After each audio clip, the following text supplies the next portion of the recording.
اعوذ باللہ من الشیطان الرجیم بسم اللہ الرحمن الرحیم الحمد للہ رب العالمین الرحمن الرحیم مالک یوم الدین ایاک نعبد و ایاک نستعین اہدنا الصراط المستقیم صراط الذین انعمت علیہم غیر المغضوب علیہم ولا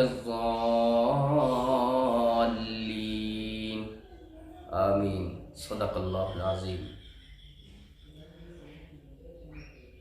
حضرات، یہ قرآن کریم کی سب سے پہلی سورت ہے جس کو فاتحۃ الکتاب، ام الکتاب، ام القرآن، سبع المثانی، سورۃ الشفا، سورۃ الفاتحہ، بہت سے دیگر نام اس سورت کے ہیں۔ یہ قرآن کریم کی وہ سورت ہے جو مکمل طور پر سب سے پہلے قرآن کریم میں نازل ہوئی۔ یوں تو اس سے پہلے سورہ اقرا کی چند آیات، سورہ مزمل کی اور سورہ مدثر کی چند آیات نازل ہوئی، لیکن اگر کوئی قرآن کریم میں سورت مکمل طور پر نازل ہوئی سب سے پہلے تو وہ سورۃ الفاتحہ ہے۔ دوسری خصوصیت اس سورت کی یہ ہے کہ یہ قرآن کریم کا متن ہے، یعنی جو بھی مضامین قرآن کریم کے اندر آئیں گے، یعنی جو قرآن کریم جو اپنا نچوڑ پیش کرنا چاہتا ہے وہ ٹوٹلی اللہ تبارک و تعالی نے سورۃ الفاتحہ میں بیان فرما دیا ان 7 آیات کے اندر۔ تو اس لیے ہمیں سورۃ الفاتحہ کو بہت ہی غور کر کے، فکر کر کے ہمیں اس قرآن کریم کی سورت کو جب پڑھیں گے تو ہمیں احساس ہوگا کہ اللہ تبارک و تعالیٰ نے کتنی گہرائی کے ساتھ میں اس سورت، ہمیں احساس ہوگا کہ اللہ تعالیٰ نے کیا کیا چیز اس کے اندر بیان فرمائی ہے۔ اللہ تبارک و تعالیٰ نے اس قرآن کریم کے اندر سورۃ الفاتحہ میں انسانوں کو ایک سبق یہ بھی دیا ہے کہ کیسے ہم اللہ سے مانگے، یعنی مانگنے کا طریقہ اللہ تعالیٰ نے ہم کو سکھایا ہے، اور کیا مانگے وہ بھی اللہ تعالیٰ نے ہمیں اس سورۃ الفاتحہ میں بتایا ہے۔ سب سے پہلے ہمیں یہ غور کرنا ہے کہ الحمدللہ رب العالمین، تمام تعریفیں اللہ کے لیے ہیں جو سارے عالموں کا پروردگار ہے۔ بندہ جب یہ بات کہتا ہے تو ایک سوال اس کے ذہن میں آتا ہے کہ آخر ہم اللہ کی عبادت کیوں کریں، ہم اللہ کی تعریف کیوں کریں؟ کیونکہ شروعات ہی اس چیز سے ہو رہی ہے، تمام تعریف اللہ کے لیے ہے، الحمدللہ۔ اللہ کی تعریف ہم کیوں کریں؟ تو میرا عزیزو، آپ تھوڑا غور کیجئے خود اپنی ذات میں، زیادہ دور جانے کی ضرورت نہیں ہے۔ سب سے پہلے ہم اپنے اندر غور کریں، تو ہم جب غور کریں گے اور انسان جب اپنے وجود کو دیکھے گا کہ وہ ایک ناپاک قطرہ، پھر اللہ تعالیٰ نے اس کو خون کا لوتھڑا بنا دیا، پھر اللہ تعالیٰ نے اس کو اتنا نرم و نازک بنایا کہ اگر چاہتا تو اس کو فنا کر دیتا، لیکن ایسی آب و ہوا جو اس کے موافق ہو وہ چلائی، ایسی غذائیں جو اس کے موافق ہوں وہ اس کو مہیا کی، پھر دھیرے دھیرے اس کی پرورش اور تربیت کی، یہاں تک کہ وہ ایک نوجوان ہٹا کٹا جس کو ہم دیکھتے ہیں اور وہ اترا کر اس زمین پر چل رہا ہے، تو اسے چاہیے کہ وہ غور کرے۔ اگر یہ انسان کسی فیکٹری میں بنتا یا کسی مشین میں بنتا تو اس کا ایک ایک پارٹس خریدنے کے لیے کتنی محنت کرنی پڑتی انسان کو۔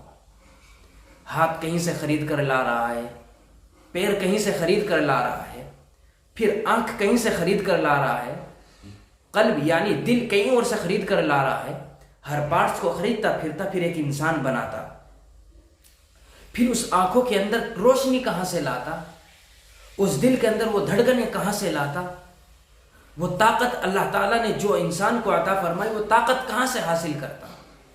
میرے عزیزو، اللہ تبارک و تعالیٰ نے انسان کے اندر ایسی ایسی چیزیں بنائی ہیں کہ اگر کوئی ایک چیز میں بگاڑ پیدا ہو جائے تو دنیا کے ڈاکٹروں کی پوری طاقت لگ جاتی ہے، اس چیز کو ٹھیک نہیں کر پاتے ہیں۔ تو انسان کو چاہیے کہ وہ اپنے وجود میں غور کرے، فکر کرے۔ اگر انسان اپنے وجود میں غور نہیں کر سکتا تو کوئی بات نہیں، آپ اس چیز کو چھوڑیے۔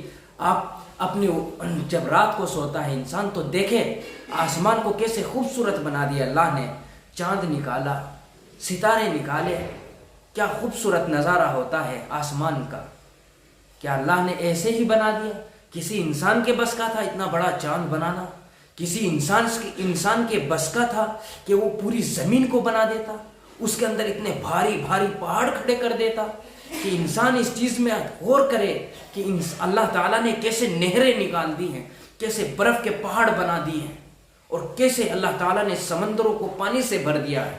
کبھی غور کیا؟ کیا کبھی آپ نے دیکھا ہے کہ پانی کسی مشین سے تیار ہوتا ہے؟ نہیں۔ اللہ کی عجیب و غریب یہ پیدائش ہے کہ کیسے اللہ تعالیٰ نے اس کو پیدا کیا، پانی کو ہوائیں چلا دی۔ اگر انسان اپنی پرتھوی بھی، اپنی زمین پر، اپنی اس ارتھ پر غور کرے انسان، تو اس کو واقعی یہ کہنے پر وہ مجبور ہو جائے گا کہ ہے کوئی ذات جو اس دنیا کو چلا رہی ہے۔ تو جب انسان اس زمین کو دیکھتا ہے، اپنے وجود کو دیکھتا ہے، اپنے آس پاس کے نباتات اور درختوں کو، سبزیوں کو دیکھتا ہے، یہ درخت، اس کی پتیاں، ان سے بھی انسان کو فائدہ پہنچ رہا ہے، ان درختوں سے بھی انسان فائدہ اٹھا رہا ہے، اللہ تعالیٰ کی ان ہواؤں سے بھی انسان فائدہ اٹھا رہا ہے، اس سورج اور چاند سے بھی انسان فائدہ اٹھا رہا ہے۔ یہ تمام کی تمام کائنات جو اللہ نے بنائی ہے وہ انسان کی خدمت میں لگا دی ہے، کہ آخر انسان کی خدمت میں کیوں لگا، اس پر غور کیا؟ جب انسان غور کرتا ہے تو معلوم ہوتا ہے کہ واقعی ہے کوئی ذات جس نے انسان کو اتنی تمام خصوصیات سے نوازا ہے۔ تو پھر وہ کہتا ہے تمام تعریف اس اللہ کے لیے ہیں جو سارے جہانوں کا پروردگار ہے۔ وہ تعریف کرنے پر مجبور ہو جاتا ہے اللہ کی۔ میرے عزیزو، بات لمبی ہو رہی ہے، میں صرف الحمد کے بارے میں بتانے کی کوشش کر رہا ہوں کہ اگر انسان اپنے رب کی بنائی ہوئی چیزوں میں غور کرے گا تو اس کو احساس اور اندازہ ہو جائے گا کہ کیسے اللہ تعالیٰ نے اس سارے سسٹم اور نظام کو بنایا اور کیسے اس سارے سسٹم اور نظام کو چلا رہا ہے۔ تو انسان کہنے پر مجبور ہو جاتا ہے کہ واقعی اللہ تبارک و تعالیٰ ہیں اور اللہ تعالیٰ تعریف کے قابل ہیں، اللہ تعالیٰ کے علاوہ کوئی تعریف کے قابل نہیں ہے۔ جب یہ ساری چیزیں انسان کے سامنے ہوتی ہیں تو مجبور ہوتا ہے اللہ کی تعریف کرنے پر۔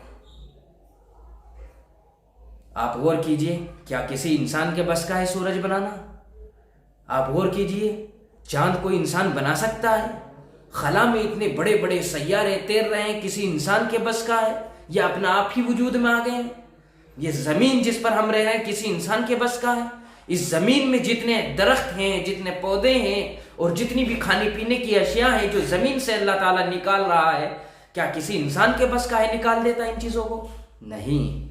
تو انسان کہے گا کہ اللہ کے علاوہ کوئی یہ چیز کرنے کے لیے تیار نہیں ہے، اس لیے تمام تعریف اللہ کے لیے ہے۔